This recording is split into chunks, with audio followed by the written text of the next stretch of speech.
Des trois métamorphoses. Je vous énonce trois métamorphoses de l'esprit. Comment l'esprit se mue en chameau, le chameau en lion, et le lion, enfin, en enfant. Il y a beaucoup de pesants fardeaux pour l'esprit robuste, aimant à porter de lourdes charges, et que le respect habite. C'est à un pesant fardeau qu'aspire sa force, au fardeau le plus lourd. Qu'est-ce qui est lourd demande l'esprit habitué aux lourdes charges. Et le voici qui s'agenouille, pareil au chameau. Il veut qu'on le charge bien. Qu'est-ce qui est le plus lourd, ô héros interroge l'esprit habitué aux charges pesantes.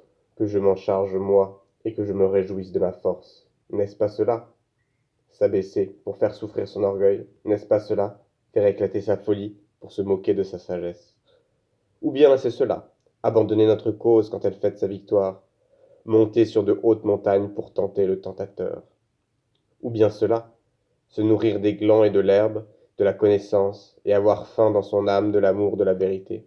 Ou bien cela, être malade, renvoyer les consolateurs et se lier d'amitié avec des sourds qui jamais n'entendent ce que tu veux.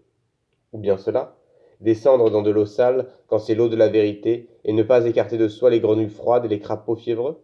Ou bien cela, aimer ceux qui nous méprisent et tendre la main au fantôme quand il vient nous effrayer.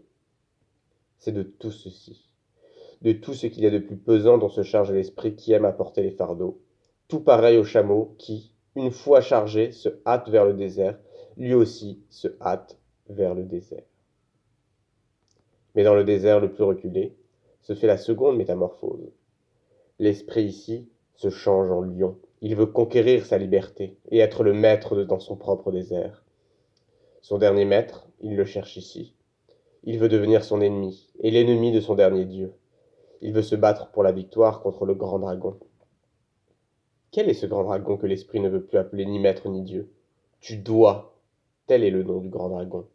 Mais l'esprit du lion lui dit: Je veux.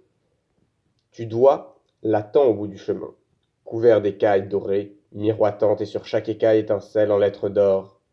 Tu dois. Des valeurs millénaires brillent sur ces écailles, et ainsi par le plus puissant de tous les dragons. Toute valeur de toute chose, elle brille sur moi. Toute valeur a déjà été créée, et toute valeur créée, c'est moi. En vérité, il ne doit plus y avoir de je veux.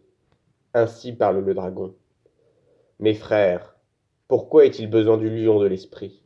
L'animal de bas ne suffit donc pas, lui qui renonce et qui est plein de respect? Créer des valeurs nouvelles, le lion lui-même n'en est pas encore capable.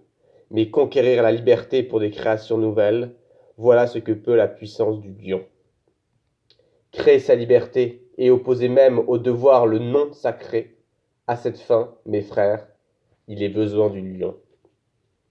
Prendre le droit de créer des valeurs nouvelles, c'est la conquête la plus terrible pour un esprit accoutumé au fardeau et au respect. À la vérité, cela lui paraît être de la rapine et l'affaire de bêtes de proie. Il aimait jadis comme son bien le plus sacré, le tudois. Or, le voilà obligé de trouver illusion et arbitraire jusqu'au cœur de ce qu'il y a de plus sacré, afin d'arracher sa liberté à son amour. C'est le lion qu'il faut pour un tel rapt. Mais dites, mes frères, de quoi l'enfant est donc capable dont ne le fut pas le lion? Pourquoi faut-il donc que le lion féroce devienne un enfant?